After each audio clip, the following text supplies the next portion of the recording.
Ici, je crois que tout le monde a sa chance. La première idée, tu sais, présomption d'innocence, règle générale, ça fonctionne pas mal. Quelqu'un vient te demander l'heure, mettons, ton premier réflexe, ça va être d'y donner, tu sais, qu'est-ce que je peux faire pour toi, oui. Puis après ça, ben, s'il se prouve être une tâche ou un con, mais tu le tasses, ça. Mais d'abord et avant tout, on est ouvert. Dans mes voyages, j'ai trouvé qu'il y a d'autres peuples qui étaient peut-être à l'inverse. T'es un con d'abord et avant tout, jusqu'à temps que tu gagnes leur confiance, puis tu montres que tu vaux quelque chose. Donc, fait que je suis un enfant de la patrie dans ce sens-là, que je pense qu'on fonctionne à peu près tous comme ça, mais moi, je le pousse à un niveau un peu plus... je fais l'effort conscient d'être prêt à accueillir tout le monde dans ma bulle. Je n'avais jamais ôté mon chapeau devant personne. Maintenant je rampe et je fais le beau quand elle me sonne. J'étais chien méchant, elle me fait manger dans sa menotte. J'avais des dents de loup, je les ai changées pour des quenottes.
Allô, Louisa! Oui, toi? Moi, je dis toujours, si j'avais pas poussé dans la branche de l'art, j'aurais été astronome. Ça m'intéresse beaucoup. Quelqu'un dans la famille avait fait une recherche sur notre patronyme, Hodgson, et voir d'où ça venait, qu'est-ce que ça voulait dire. Et semble-t-il que, à la base, c'est Hodgson, donc fils de, dans la tradition scandinave. Là. Et puis le Hodge voudrait dire celui qui observe les étoiles. Est-ce que c'est moi qui ai transformé le souvenir de ce qu'on m'avait dit puis que c'est devenu ça, parce que je trouve ça vraiment intéressant. Puis si c'est ça, c'est non seulement poétique, mais c'est tout à fait cohérent avec qui je suis aussi, là.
J'ai pas développé le langage mathématique pour expliquer les étoiles aux autres, mais j'ai développé le langage poétique pour expliquer les étoiles. C'est un peu ça que je m'amuse à dire, si c'est ça que mon nom veut vraiment dire. Là. Mais fait que j'ai ce double intérêt-là, puis les mathématiques, c'était... J'aimais ça parce que, surtout plus on avançait dans les mathématiques, ça devenait abstrait.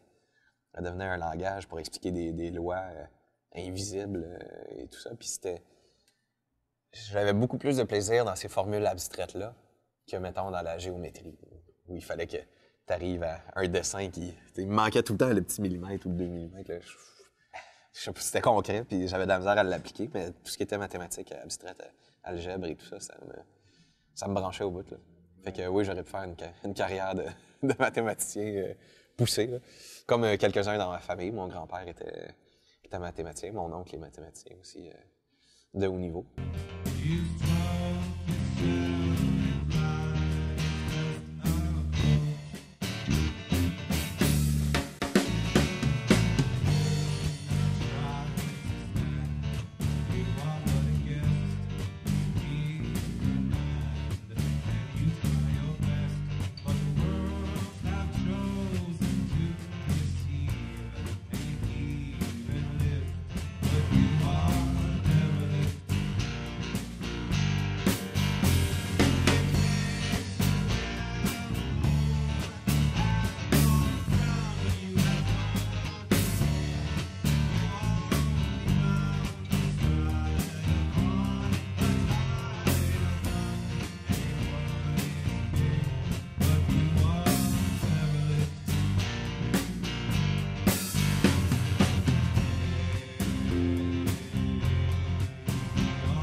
Puis j'ai fait le choix conscient en secondaire 5. Quand tu choisis tes options, tu peux prendre soit... en fait, techniquement, tu dois prendre chimie physique, puis après ça, une troisième option, genre éducation physique ou informatique ou peu importe. Mais moi, j'ai fait le choix conscient en secondaire 5 de dire, bon, ben voilà, je me lance. Fait que j'ai plutôt été du côté des... Pas des sciences humaines, mais vraiment, tu sais, j'ai pris espagnol, poésie et théâtre.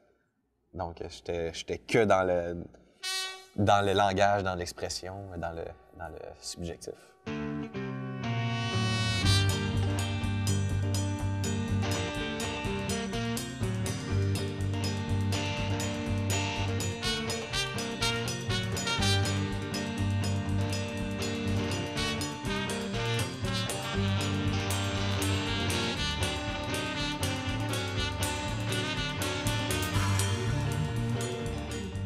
J'ai autant de plaisir à, justement, à bisouner de quoi puis arriver avec un projet en art visuel que de pratiquer une pièce de théâtre ou de développer une chanson.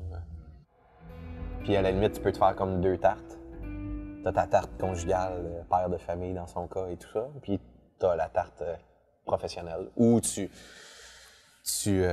assembles les deux, puis là tu divises. Bon, ben écoute, concrètement, là, pour que ça soit fonctionnel puis que je finisse pas...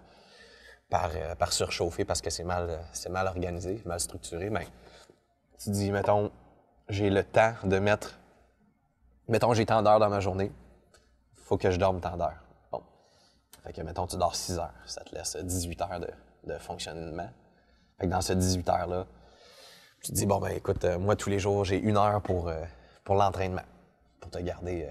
Parce que veux pas, si tu veux gérer survivre à ce type de vie-là, il faut que tu sois quand même en forme et alerte. Là.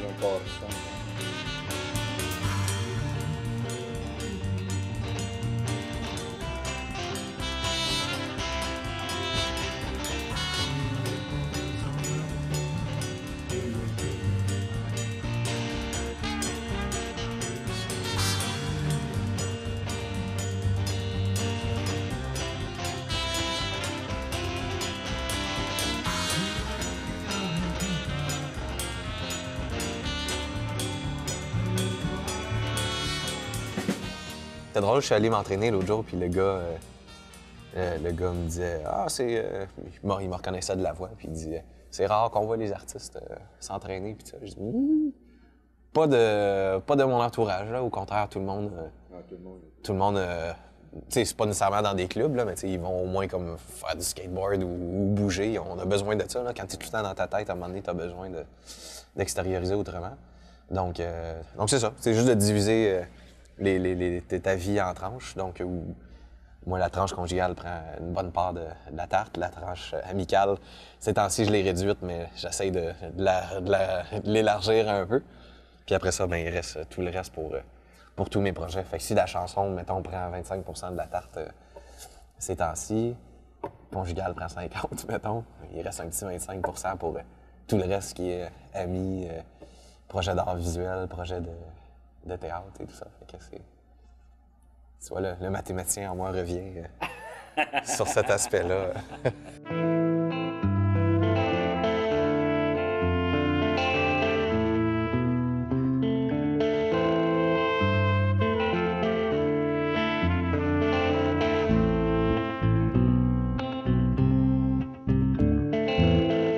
Je vivrais plus un blues sur quelque chose qui finit. Mettons le théâtre. On a rushé pendant 3 mois pour présenter une pièce 2 fois, mettons, 3 fois. Après ça, ces personnes-là que tu as adoptées dans ta vie pendant 3 mois, ça change tout le temps. T'sais, au prochain projet, ils seront pas nécessairement là. Fait qu'il faut tellement t'en profiter de ces 3 mois-là, parce qu'après ça, c'est fini. Là, oui, t'as un blues de... Mettons, t'as joué... Mettons, au TGP, ils jouent sur 3 fins de semaine. Mais ta 4e fin de semaine, après, la première après les 3, dans le fond, ça se passe plus. Fait que, oui, là, j'avoue que je vis un petit deuil. Mais pour la chanson, elle t'habite tout le temps, t'sais. Tant que je perdrai pas mes capacités de musicien, mais je vais pouvoir continuer à la jouer puis à la chanter. Là où il y a un détachement qui se passe, mais c'est pas déprimant, c'est juste au début surprenant, mais ça arrive. C'est une fois que tu l'as créé, là, tu la joues, mettons, pendant quelques temps, intensément. Puis il y a juste cette chanson-là qui existe, parce que c'est ta nouvelle, puis tu l'aimes, puis elle répond à ce que tu avais besoin de dire à ce moment-là. Mais à mesure que tu continues à vivre, puis que tu vis d'autres affaires, mais tu te détaches un peu de cette chanson-là qui représente plus tout à fait ce que... Tu sais, qui appartient à un moment de ta vie, dans le fond. Donc, tu te mets à l'interpréter autrement, puis tu as l'impression que tu l'interprètes plus aussi bien qu'avant. Tu vis un détachement, mais effectivement, mais moi, je le vis pas comme un... C'est comme une histoire d'amour, de ce que tu décris là. Oui. Oui, ça pourrait être ça. Comme tu dis, c'est la seule qui existe pendant un certain temps. Ouais.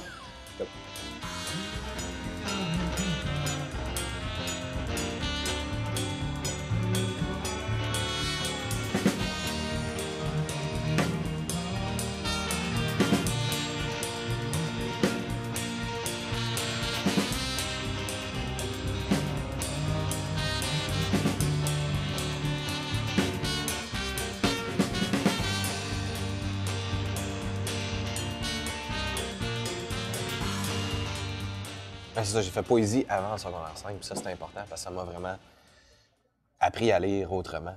Parce que on a... Ça, je l'ai revu, c'était intéressant, parce qu'on le revoit une fois que tu te mets à te concentrer là-dessus. On apprend à lire fonctionnel. Tu apprends à lire, justement, le premier degré. C'est ça qu'on nous apprend à l'école. On nous apprend pas vraiment à lire le deuxième degré. Certains profs qui... Tu décodes des lettres, là. Oui, exactement. Puis un message utilitaire. Ça donne ça, qui donne ça, qui donne ça pour que je fonctionne dans la société. Ça, c'est ça qu'on apprend. Maintenant, dans les cours de français, puis dépendamment de tes profs, il y en a qui poussent ça un peu plus loin, des fois, qui te font lire des œuvres qui changent ta vie, que tu n'oublieras jamais, ça. Puis à côté de ça, nous, on avait le Comte de Monte Cristo à lire en secondaire 5, justement, ou 4. En tout cas, moi, j'ai adoré cette œuvre-là. Je l'ai mangé, c'est 1600 pages, puis j'ai adoré ça. Mais à côté de moi, il y a quelqu'un qui l'a pas lu, puis qui demandait aux autres les réponses pour les examens, ou des résumés de lecture rapides. Là. Fait que c'est ça, là. C'est propre c'est l'expérience humaine, c'est propre à chacun. On peut te donner tous les outils, peut-être que t'en feras rien non plus. Mais moi, je suis devenu très sensible, justement, à la poésie, puis à cette façon-là de lire.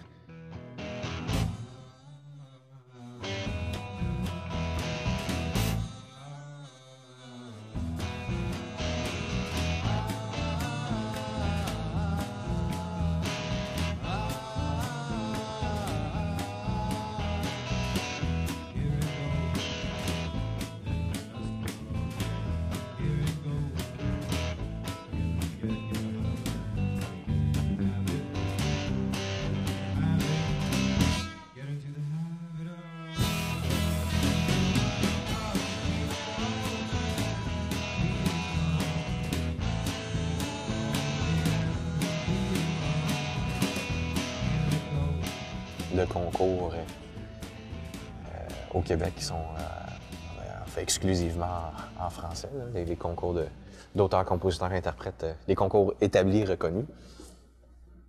Il y en a eu un que j'avais pu m'inscrire en anglais, que j'avais d'ailleurs remporté le premier prix en tant qu'auteur, compositeur, interprète en anglais. Mais ça fait juste une année, ce concours-là. Fait que c'est plus rare. Fait que pour ces raisons-là, ben, pour renouveler mon matériel, j'ai écrit récemment uniquement en français pour avoir diversifié l'offre pour les différents concours. Mais ça fait partie de moi. J'ai grandi avec les deux langues dans mon cœur.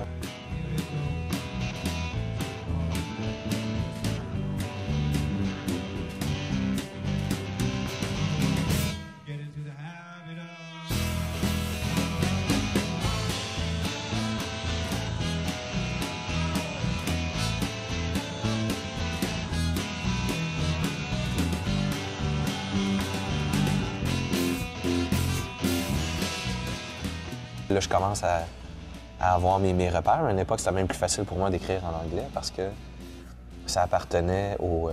c'est souvent ça que je dis, c'est une langue qui appartenait au jeu puis à l'imaginaire. Parce que quand j'étais jeune, ma famille est francophone, donc à la maison, on parlait français. Mais ma voisine, elle était... la famille était anglophone, puis elle, j'étais amoureux d'elle quand j'étais jeune. Donc j'ai appris l'anglais avec une motivation particulière.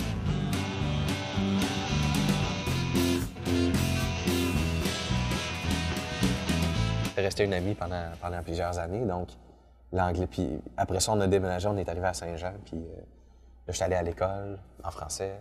Donc le français devenait comme une espèce de langue utilitaire de tous les jours, du quotidien, puis une langue de la confrontation sociale aussi, parce que je quittais l'enfance pour rentrer à l'école, puis commencer à avoir les premières confrontations avec des gens qui te jugent, puis des affaires comme ça.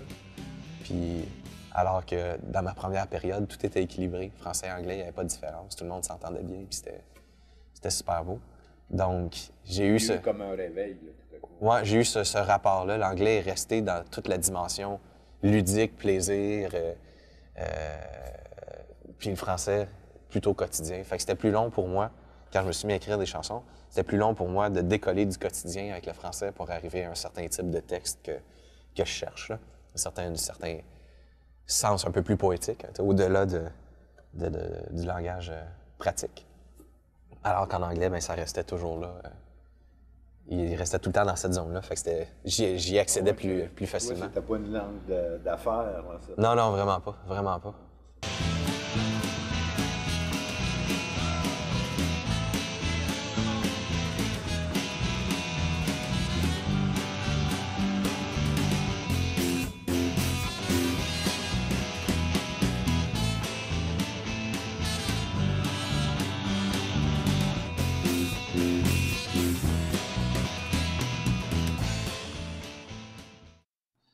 J'ai eu la découverte de Georges Brassens, qui a été le premier, en fait, qui m'a amené à la chanson, parce qu'avant, j'écoutais juste du classique, qu'ils appellent, de la musique savante, de l'instrumental. J'écoutais ça.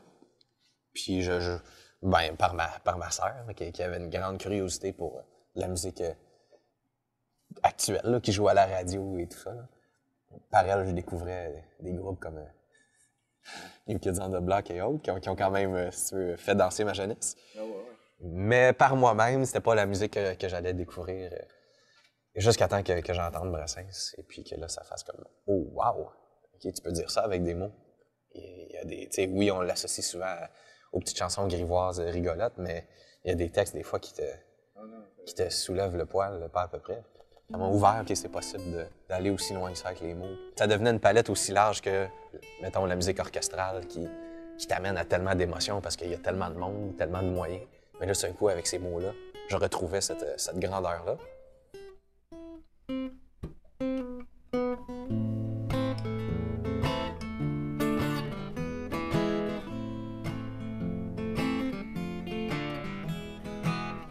Puis après ça, le deuxième basculement que j'ai eu, c'est quand j'ai entendu le premier album de Leonard Cohen pour la première fois. On montait des décors pour une pièce de théâtre, puis quelqu'un a mis ça à jouer, puis j'ai arrêté de tout faire. Là. Je fais comme, ah, c'est possible de dire ça en chanson aussi. Puis là, lui, il allait justement loin dans l'émotion. C'était touchant, mais d'un autre type d'écriture. C'était viscéral. J'étais à terre. Je me souviens, j'ai vraiment figé. J'ai écouté le reste de la chanson sans être capable de rien faire d'autre. Puis après ça, j'étais à moitié dans ma tâche parce que je faisais juste écouter les autres tunes.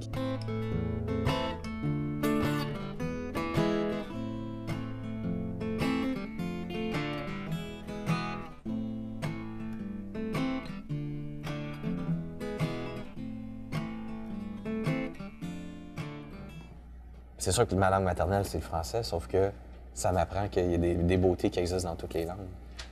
Puis ça relativise les choses. T'sais. Souvent, les gens vont dire « Ah oui, mais il n'y a pas de plus belle langue que le français. » Je comprends d'où vient la réflexion. Puis qu'ils disent « Oui, mais l'anglais, ça a créé des textes de chansons, mettons, plus directs, plus... En même temps, non. Justement, quand tu es capable de... Quand t'es chanceux et tu as les capacités de comprendre profondément ce que chante un Leonard Cohen ou des artistes de cette trempe-là, tu te rends compte à quel point dans toutes les langues, il y a la capacité de dire des affaires hyper belles que tu pourrais pas dire dans d'autres langues. Fait que ça, tout s'équivaut en bout de ligne. Ce qui importe, on revient à l'humain, dans le fond. Ce qui importe, c'est l'humain, puis ce qu'il a à dire, puis comment il dit. Je n'avais jamais ôté mon chapeau devant personne. Maintenant je rampe et je fais le beau quand elle me sonne.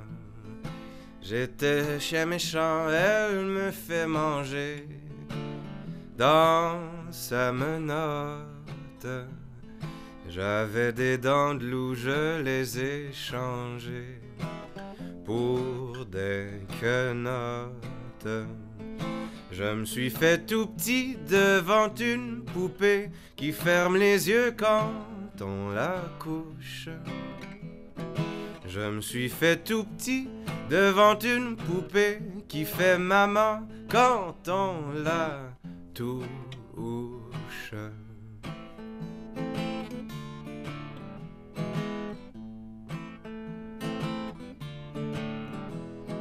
J'étais dur à cuire, elle m'a converti, la fine mouche. Et je suis tombé tout chaud, tout rôti, contre sa bouche, qui a des dents de lait quand elle sourit, quand elle chante, et des dents de loup quand elle est furie, qu'elle est méchante. Je me suis fait tout petit devant une poupée qui ferme les yeux quand on la couche. Je me suis fait tout petit devant une poupée qui fait maman quand on la touche.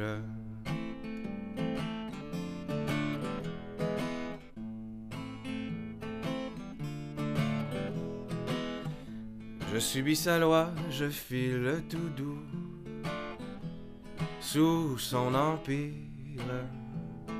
bien qu'elle soit jalouse au-delà de tout, et même pire, une jolie pervenche qui m'avait paru plus jolie qu'elle, une jolie pervenche un jour en mourut à coups d'ombrelle. Je me suis fait tout petit devant une poupée qui ferme les yeux quand on la couche. Je me suis fait tout petit devant une poupée qui fait maman quand on la touche.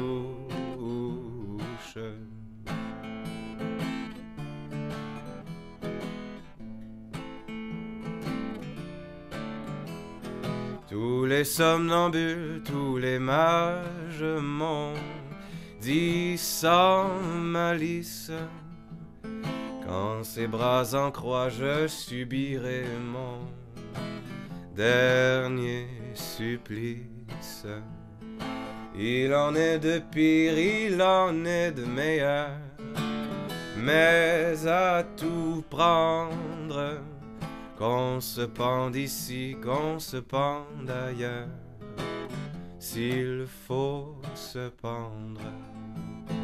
Je me suis fait tout petit devant une poupée qui ferme les yeux quand on la couche. Je me suis fait tout petit devant une poupée qui fait maman quand on la touche.